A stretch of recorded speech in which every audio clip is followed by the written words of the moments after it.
Good afternoon. This is Dr. Bill Wyatt, the American Orthodontic Society, and I wanted to discuss this old uh, question of whether to extract teeth or not extract teeth. Uh, I had my teeth straightened when I was about 10 or 12, somewhere back in there, and my mother worked for this doctor. I don't mind using his name. He's dead. He known as Dr. Gillespie. And my uncle, Dr. Harvey Payne, was an orthodontist in Atlanta, Georgia, and he was labiolingual too.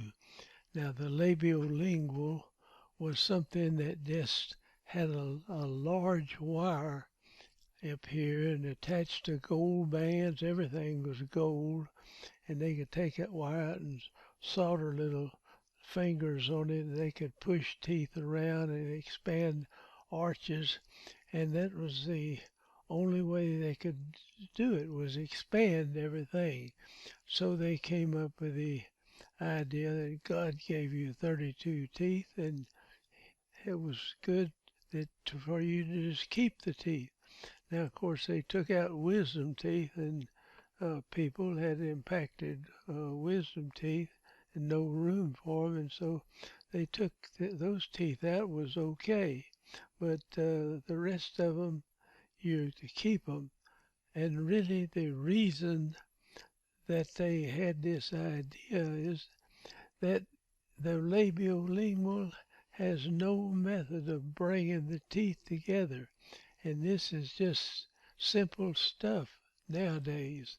And they couldn't expand good either or bring them together and do a lot of orthodontic things that we can do today, just real simple. Like rotating a tooth was extremely difficult.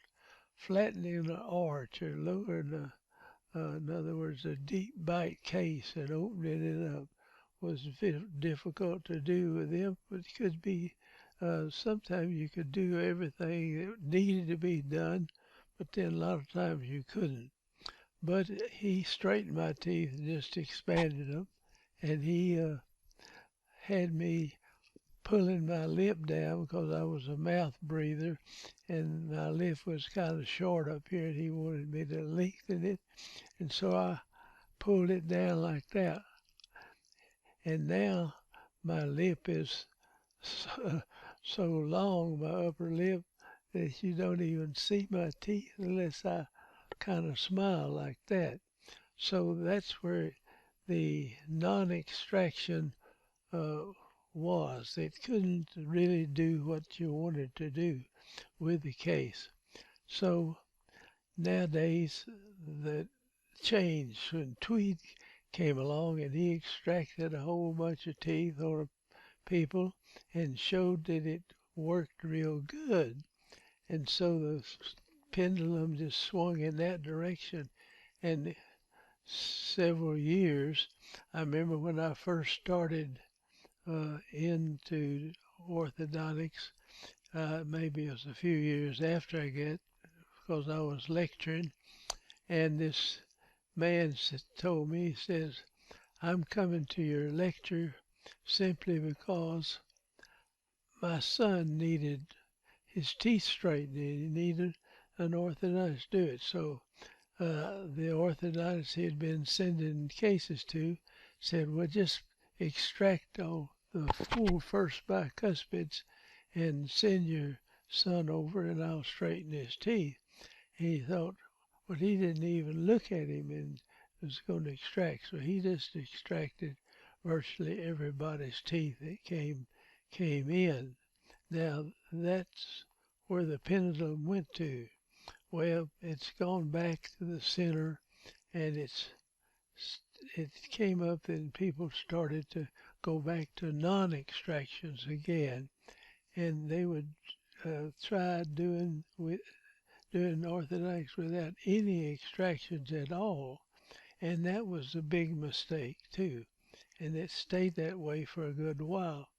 Now, now we've gone back to figuring out ways of dealing with a mouth in the facial structure, keeping it the size you want to and everything by actually looking at the teeth. Now you take somebody that is very crowded and their face is full too, and you go in there and extract 4 teeth and the facial structure comes in. I've got a, a wonderful case that I did and put on here for not too long ago, but I'm going to get it and come back and show you that case. Well, I found out something though that just made it absolutely without a question that you need to take out teeth on some people. Now, good many people don't need it, but there are a lot of people that do. Not a whole, I mean, just don't do it wholesale. We have a good reason to do this.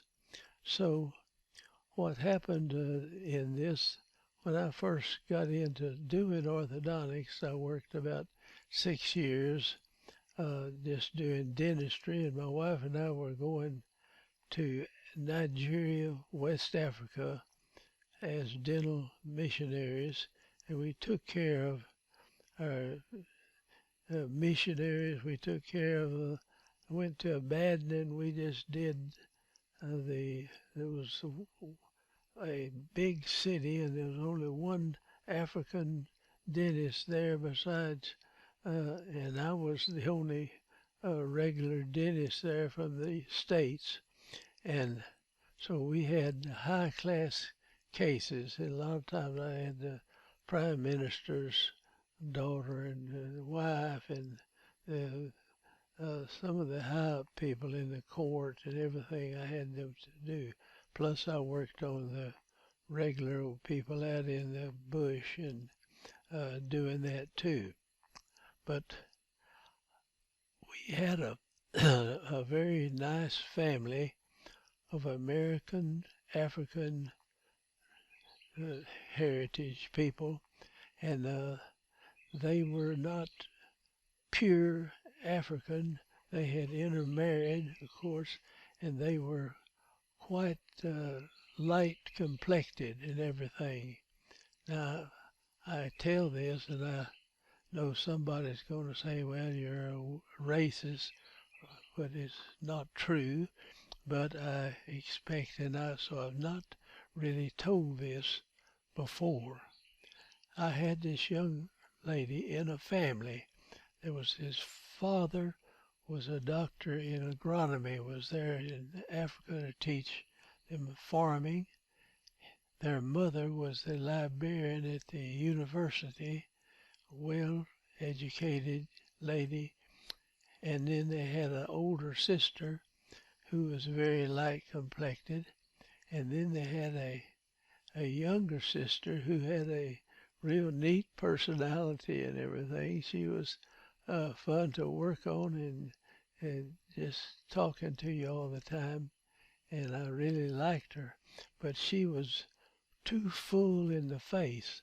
And I talked to them about that and showed them the teeth were crowded too, and let them decide did they want to leave the face like that, or as you straighten it up and add those teeth to it, it would be even bigger. And so they decided they did not want to do that. So I took out her first bicuspids, 4 of them around here, and I worked on those teeth, and she had large centrals and large laterals and bicuspids and molars, and I got all the teeth in, and her profile looked good. I even had to go in and take out her wisdom teeth, so she lost 8 permanent teeth to just make room enough in the mouth for the teeth to fit in there good. And it looked real good on her, and they were very pleased about it. And so I got to thinking about what was this? Now this young lady was dark skinned, and she was had a Caucasian type facial structure, and the teeth did not fit the bony structure of her face. And that just irritated her, but we had to, they made a decision that they didn't want to expand that any greater. So we took the bicuspids out, and then later I took her wisdom teeth. And the case finished up very nice. And so that's what I wanted to talk to you about. The teeth in anybody comes from the same ectodermal layer as the skin. The skin and the teeth are the same, start from the same spot as you're developing. And so she had an African tooth in a Caucasian type face, and they just did not fit. Now, the only way you could really show this, I've seen this in many, many cases, is where you've got a semi-black person, maybe a little blacker than her rest of her family, but her teeth were African teeth, and they were big and large, and they could not get them in her mouth, or I couldn't get them in there, so the family decided to let's extract teeth on the case. And we did, and the case worked out great. Now, I went to a school there out of Africa, out of Ibadan. It was between there and Obomashaw, and it was a pretty good sized school. And I knew the headmaster of the school, and he wanted me to bring a dental team over and clean their teeth and fill their teeth and do orthodontics or whatever was wrong. And so we did. I had 10 young men that worked in the office, and we took the whole team over to the school and set up out on the porch to do the cleaning, and I set up inside one of the rooms and did all the fillings in that school and all the orthodontics in the school.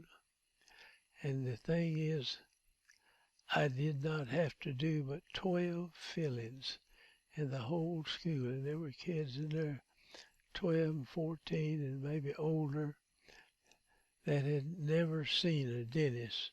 It was just myself and one other, and Ibadan was a big black city that and there just weren't any dentists there to speak of.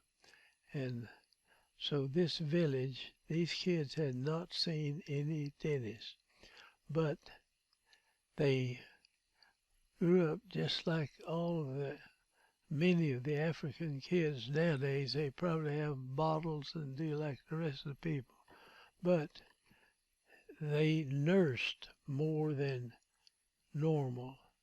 A child would stay with the mother for about 3 years, and they nursed pretty much the whole time. And you cannot breathe through your mouth when you're nursing. At least I haven't done any studies on that, but that's a fact that you have to breathe over the top of your tongue when you're nursing, and they swallow like that. They don't bite the mother, and they do their lips together, and that's an infantile swallow pattern, which a lot of adults, not a lot, but some good many adults are still tongue thrusters. Now this widens out your lower arch, and it makes it where you bite your cheek, or else you slide your teeth over to one side, and you'll find a lot of people, and if they stay that way while they're growing up, their jaw will just be to one side, just a little bit in there, but you can notice it once you get used to it. All right, there was not room in there, and so we took these teeth out, and we did the rest of it. And the kids in that school, there was no crooked teeth. I can't believe it. I had no camera or anything, and I was just out in this little bush town, but there were a lot of people at that school, and they had no decay to speak of, just a little bit of that. Now you take the same people and you could send them back to England where they ate a lot of candy and they started eating it, and they had sweet stuff on their teeth and they got decays just like mostly anybody else. But these kids at school didn't even like sweets. They did not care for it at all, but they, ate the material that they had, but it didn't have any protein in it. And if the mother had another child, about the first child would be about a year and a half old, and the mother had another baby, and then the younger baby got the milk, and the older one didn't get to nurse. And so the older one then would die, actually die. They had a disease called kwashiorkor, where the child's stomach would get as big as a watermelon, and it was huge, and they couldn't get around, and they finally died before they got very old. And that's called the younger kills the older. These